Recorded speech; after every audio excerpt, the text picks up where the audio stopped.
Bracha, j'espère que vous allez bien.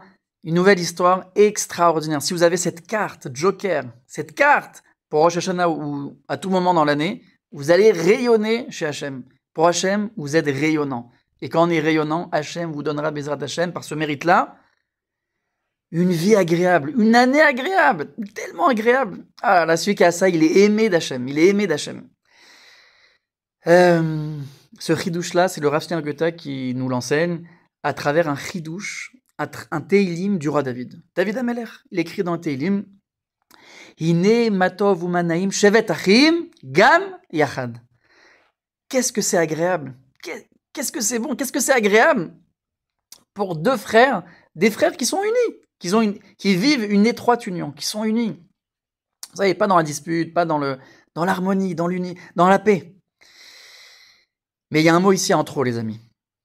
Le gam de gam yachad à la fin, le gam aussi, il est en trop. On aurait pu très bien dire la même phrase. Ine matov umanaim shevet achim yachad. Pas besoin de dire shevet achim gam yachad. C'est quoi ce gam? Aussi quoi? Pour comprendre, alors, le secret, justement, le secret pour avoir une vie agréable, Bezrat Hachem, il est dans ce gam. Le Rav Shneur Goethe nous rapporte une histoire qui s'est passée à l'époque.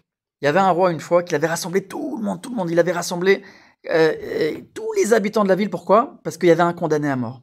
Et à l'époque, il faisait ça pour montrer l'exemple dans le sens que pour donner de la crainte au peuple de ne pas voler le roi, parce que la personne, elle a volé le roi dans son palais, dans sa maison. C'est vraiment l'insolence. Alors ils vont le condamner à mort devant tout le monde. Et le jour J, quand les sujets du roi, ils ont pris ce condamné-là pour le ramener à la potence, il y a une personne dans la foule qui va commencer à crier. C'est pas lui le voleur. Majesté, c'est pas lui, c'est moi le voleur, c'est moi qui a volé le roi. Tout le monde est choqué, tous les gens de la foule. C'est qui le voleur? C'est lui ou c'est lui? Et le condamné à mort, il dit pas du tout, c'est pas lui le voleur, c'est moi qui a volé et personne d'autre. Personne m'a aidé, il y a que moi qui a volé le roi, c'est moi qui dois être pendu. Alors là, tout le monde est choqué, et le roi en premier. Le roi, il veut condamner le vrai voleur, pas un innocent. Il n'a jamais entendu ça. Il convoque les deux personnes en privé dans son palais pour clarifier l'histoire. Et tu sais, quand tu es devant le roi, c'est plus le moment de discuter, de rigoler. Le roi, il te pose une question, tu lui réponds. Il y a pas... Je peux pas commencer à jouer maintenant. Et le roi, il commence à s'énerver. Il commence à dire, c'est qui le voleur? C'est qui le vrai voleur? C'est toi ou c'est lui? J'ai jamais entendu une personne qui veut mourir pour l'autre. Ça n'existe pas. Qui est le vrai voleur?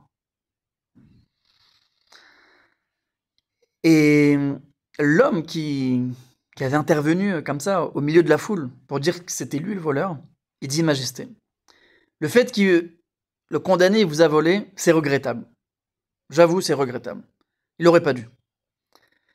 Moi, me concernant, c'est pas moi le voleur. Je suis innocent. Je vous ai jamais volé. Mais le condamné, c'est mon meilleur ami. C'est mon meilleur ami, je peux pas vivre sans lui. Je peux pas continuer à vivre sans notre amitié extraordinaire. Il a tellement fait pour moi. Et j'ai tellement fait pour lui. Je peux pas, je préfère lui laisser ma vie. Je veux qu'il vive. C'est mon meilleur ami. Commencez à lui raconter comme ça l'amitié qu'ils avaient. Une amitié hors du commun. Quelque chose qu'on n'a jamais entendu. Regardez la preuve, il est prêt à mourir pour lui. Ça, c'est du jamais vu. Le roi, il est un peu choqué de ce qu'il entend. Il est surpris. Il regarde le condamné. Il dit, et toi, qu'est-ce que tu as à dire? Et le condamné dit, Majesté, il a raison. Tout ce qu'il a dit, c'est vrai. C'est mon meilleur ami. Et justement, parce que c'est mon meilleur ami, et parce qu'il a rien fait, il est innocent, mais il mérite pas de mourir à ma place. Mais il n'en est pas hors de question que ça existe une chose pareille, qu'il y aura une chose pareille.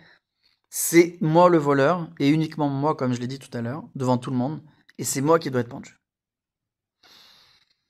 Le roi, il prend quelques secondes de réflexion.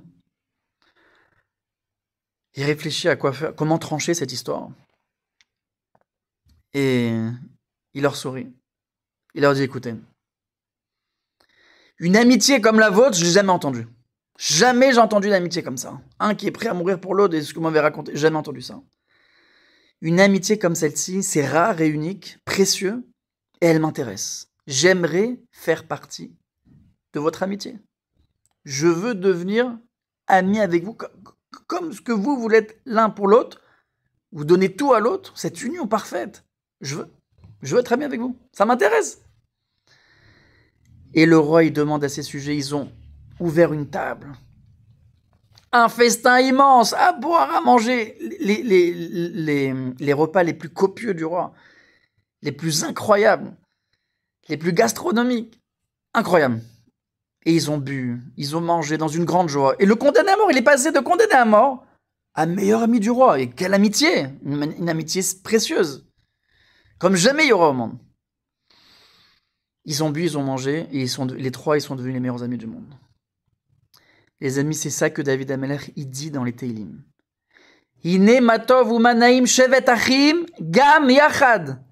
C'est qui le aussi qui veut se rejoindre on a dit, c'est quoi cette phrase? Qu'est-ce que c'est bon, qu'est-ce que c'est agréable. Des frères qui sont unis, qui vivent une étroite union. Qu'est-ce que c'est agréable. Et c'est quoi gam yachad? C'est quoi ce gam aussi? Et en réalité, on parle d'Hachem. C'est Hachem qui veut devenir ami, entre guillemets, associé à ces deux personnes qui vivent une union extraordinaire, une paix, une harmonie. Quand on vit dans la paix et l'amour extraordinaire, que ce soit entre toi et ta femme, toi et ton conjoint, toi et tes enfants, toi et ton entourage, toi et tes amis, quand tu es en paix, tu n'es pas dans la dispute, tu vis dans la paix avec ton entourage et une paix extraordinaire. Tu prônes la paix. Il n'y a pas quelqu'un, je sais pas, il t'a pris de l'argent, il t'a pas remboursé, il t'a mal parlé, je sais pas, il a dit du lachonara sur toi. Toi, si tu es une personne qui va prôner la paix, tu fais tout pour rétablir la paix, être en paix avec les gens qui t'entourent. Hachem, il dit, Gam Yachad, moi aussi, je veux être ton ami, je veux être ton ami, t'es mon ami. Je veux m'associer à toi, il dit Hachem. Quelqu'un qui vit à tel point, c'est fort la paix chez Hachem, il désire la paix, il aime ça, et il veut s'associer à ces personnes-là. Un des noms d'Hachem, c'est Shalom, la paix. Alors les amis, si vous avez cette qualité-là, Bezrat Hachem, à Rosh Hashanah ou à n'importe quel moment de l'année, tu rayonnes chez Hachem. Et Hachem, quand il voit une personne comme ça, Ine matov ou manaim, qu'est-ce que c'est agréable? Qu'est-ce qui va être agréable? Ta vie, elle va devenir agréable. Elle va rayonner, Bezrat Hachem. Hazak, et à bientôt pour une nouvelle histoire.